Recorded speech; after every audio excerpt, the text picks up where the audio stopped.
Hello friends, welcome to my channel. বন্ধুরা, আজকে আমি তোমাদের সাথে ন্যারেশন নিয়ে আলোচনা করব। ন্যারেশনটা কি? ন্যারেশন হচ্ছে কারোর কোনো বক্তব্যকে তার মতো করে বা তোমার নিজের মতো করে তুলে ধরা, সেটা হচ্ছে ন্যারেশন। ন্যারেশন দু প্রকার, একটা হচ্ছে ডাইরেক্ট আর একটা হচ্ছে ইনডাইরেক্ট ন্যারেশন। ডাইরেক্ট ন্যারেশন কি? ডাইরেক্ট ন্যারেশন হচ্ছে তুমি যখন কারোর কোনো বক্তব্যকে ডাইরেক্টলি তুলে ধরছো, অর্থাৎ তার কথাটাকেই বলছো, সেটা হচ্ছে ডাইরেক্ট ন্যারেশন। যেমন দেখো, he said to me I am ill. সে আমাকে বলেছিল আমি অসুস্থ। এই আমি অসুস্থ কথাটা কিন্তু সে বলেছিল, তার কথাটাকেই তুমি বললে ডাইরেক্টলি, তাই এটা হচ্ছে ডাইরেক্ট ন্যারেশন। ইনডাইরেক্ট করলে কি হবে? এর ইনডাইরেক্ট ন্যারেশনটা হবে he said to me that he was ill. সে আমাকে বলেছিল যে সে অসুস্থ ছিল। এই যে এখানে আই অ্যাম ইল, আমি অসুস্থ, এই কথাটা হয়ে গেল সে অসুস্থ ছিল, কারণ এটা তুমি নিজে বলছো।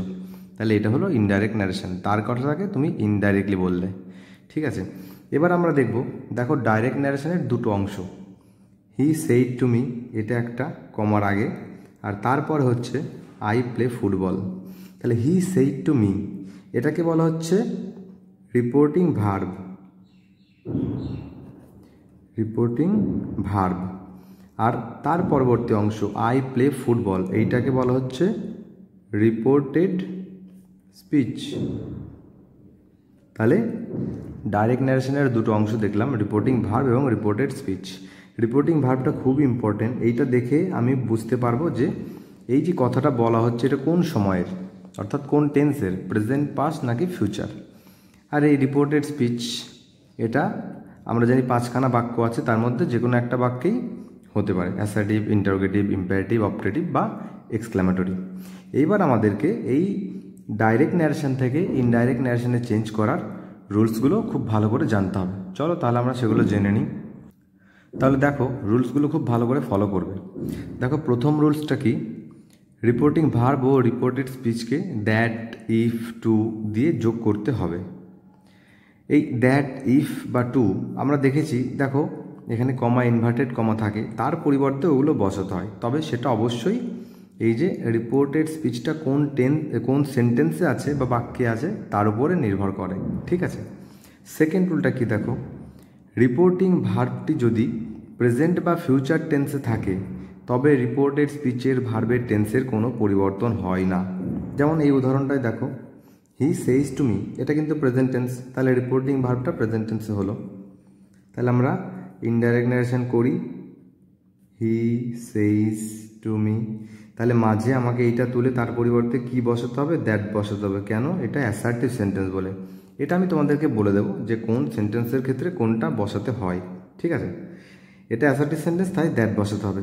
হি says to me that they are going to school. দেখো এখানে কিন্তু প্রেজেন্ট টেন্সে ছিল ভার্বটা, রিপোর্টেড স্পিচের ভার্বটা। এখানেও ন্যারেশন চেঞ্জ করার সময় প্রেজেন্ট টেন্সেই আমাকে রাখতে হলো।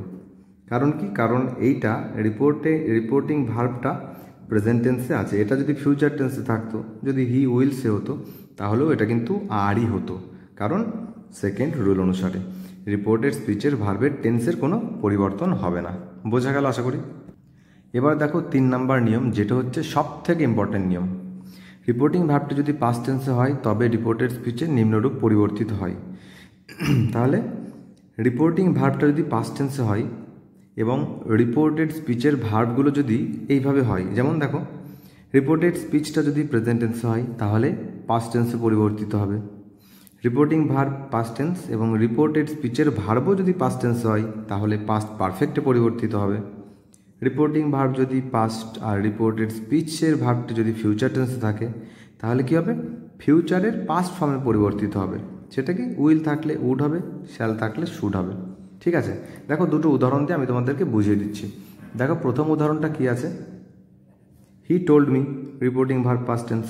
আই ডিড ইট, রিপোর্টেড স্পিচের ভার্বটাও পাস্ট টেন্স। তাহলে এটা পরিবর্তিত হয়ে কী হবে?